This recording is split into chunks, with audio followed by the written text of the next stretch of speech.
Hey Ali, so I hear you got accredited for Insights recently. What inspired you to do that? Hi, Nikki. Yeah, do you know what? I've worked with Insights for about 20 years and I'd never got the opportunity to become fully accredited. And I love it. It's something that is just so tangible and useful in helping people understand themselves.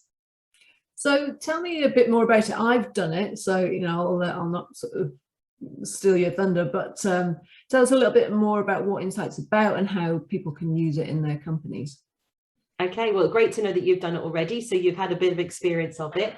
So Insights itself is a psychological personality profiling tool that companies can use to help really encourage their teams to work better together. So it's a tool that you can feed a golden thread through the DNA of the business around behaviors and personality, because as you and I know, we can hire people for what they do, but actually it's how they do it that's really important. So when you spend a bit of time understanding what are the team dynamics and the personalities in your team, you can then work out where's the gap when you're hiring somebody new. And Insights is based around the fascinating world of Dr. Carl Jung's theories of psychometric personality profiling and understanding why people tick, how they think, and also then what their opposites are. So if we then think about what's it like having a team of people, you've got 6, 7 different characters around the table at work and at home, of course, but how do actually you collaborate even better? And that's where this is such a powerful tool. Yeah, so I've got my bricks here actually. Have So you? Okay. yeah, You got so mine okay. are red, blue are the sort of primary things. Okay. Well, What about yours? shall I take you through what they mean then, Yeah, maybe? go on. Yes, okay, well, look at mine then. So I've got yellow, red, green, blue. So you and I have got obviously a different combination. So what we look at is that there's attitudinal preferences that Carl Jung talked about. And it's actually saying that we're all a bit of a rainbow. If you take the hardwiring in our brains of what are our personalities about, it's where we go first. Where are we comfortable? Like if you write your signature with your right hand and then you try it again with your left hand, one will feel natural, one will feel less natural. Doesn't mean we can't do it with both. It just means that we'll have a preference to go to one style than the other. What it then talks about is that you have a set of preferences that you will reach. Now, if I then break those down, we have starting off with our cool blue. That's all about give us detail. That's about if you lead by your blue energy, you're very analytical, you like to plan, you like to reflect, you may not want to make decisions very quickly. So you like to be organized and you want the detail before you make a decision. If you're high green, your green is your caring, sharing. That is your involve me, that show me you care. Has everybody got a voice? Is everybody feeling okay? And that's about making sure that what's the impact on people rather than actions, which could be linked more to data, which is your blue.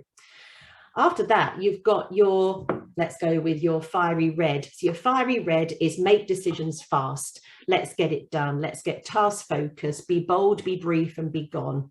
And you'll have that element of fiery red in you, which is opposite to your earth green, which is opposite again to your cool blue. And then finally, you have your high yellow, which is your energetic creative. And you might be surprised to know that I'm actually very high yellow, not quiet and retiring. So what that gives me is that my strongest preferences are creative, enthusiastic. I will start 3 things, get 1 thing wrong and 2 things right. But somebody that's a high blue will say, why don't you just do 1 thing and get it right in the first place? And my high yellow will go, no, I get bored with that. I want to try everything. So these preferences are all around where we go first. So I know high yellow for creativity, red for decision making, green for making sure everybody's okay, and 4 is looking at the detail. My detail is microscopically low. I'm terrible, especially with numbers, is why I chose HR. So if we look at yours, if you put your bricks up there, so what I can see from yours, so you lead by your fiery red. So whether you agree, you've got very, very task focused, driven, planned, strategic, doesn't, maybe impatient at times, wants to get things done. and actually closely followed by your blue, very analytical, likes a spreadsheet, likes to have a plan, likes to know what's going on, and then followed by your creativity, and then your green being checking everyone's okay. Doesn't mean that you don't care, because you absolutely do, but this is about your focus is on action and results. And if you think about around a meeting table, you might have all those different people. You've got your high blues are wanting to stick to the agenda. They want to plan. They want to know they get everything on the agenda sorted out. Your greens are making sure everyone's got a cup of coffee, and are they comfortable, and have they had their say, and where's the toilets? Your yellows are bored because they just want to get on and come up with new ideas. And your reds are saying, can we just make some decisions and get on with the day job? So you start to see how a team can collaborate, but also bang heads, because when you've got different people with different styles, it's about how do we get these guys to understand each other better, because then how do we get them to collaborate more? Because how I might say something to you with my high yellow, Nikki, I've got 6 ideas. Your high red will say, well, will it get me a result? Will it make me a profit? Will it get me where I want to be? But also, Ali, have you got a plan? Because you're high blue. And I'll say, I haven't got a plan because my blue is really low, but I tell you what, I'll share you all my ideas, and can you help me? And then you start to look at the team and say, how do we help each other by playing to each other's strengths? But the more you spend diagnosing what your team is doing, it's fascinating results. It really is.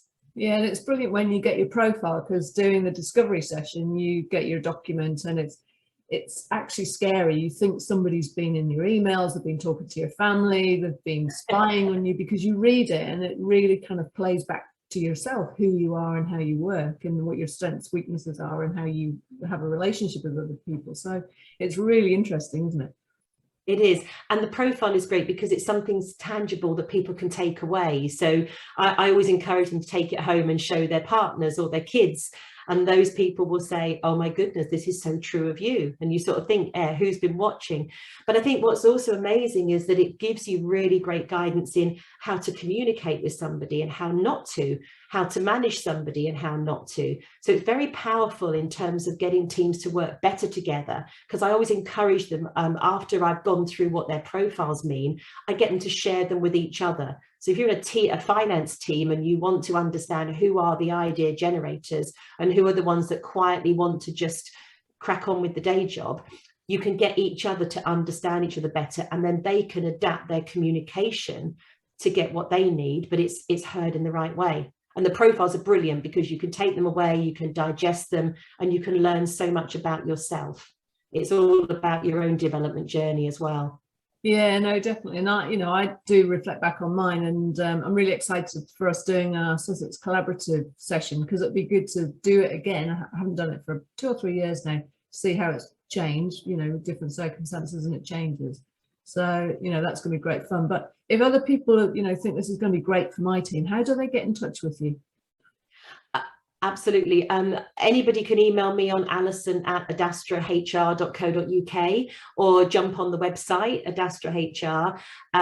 There's information I can chat to people about how to use insights around team development. Also, with the fact that we're coming out of COVID and lockdown, how to get the team to reconnect. And we can do it virtually as well. So if you've got people working at home, I can run a virtual session. I can do one-to-one coaching sessions with the individuals in the teams, and then do group sessions. And we can do some brilliant practical exercises, getting the team really from a motivational point of view, getting them re-engaged, reconnected with the new ways of working. So there's all sorts of ways that you can use this. There's also sales management modules. They can be used brilliantly for recruitment. How do we make sure we find the right next person for the team? So there's loads of opportunities. So I would just encourage anybody that's interested to drop me an email, give me a call, and we can talk about what their business needs, because every company is completely different, as we know. Yeah, no, and I highly recommend it. I've used it in 3 companies that I've been running, and we've had great success from it, and it's really helped us develop as teams, and also develop the sales technique of the individuals as well. So yeah, I'd second that. Definitely give it a go, and get in touch with Ali. Thanks, Nikki. Bye.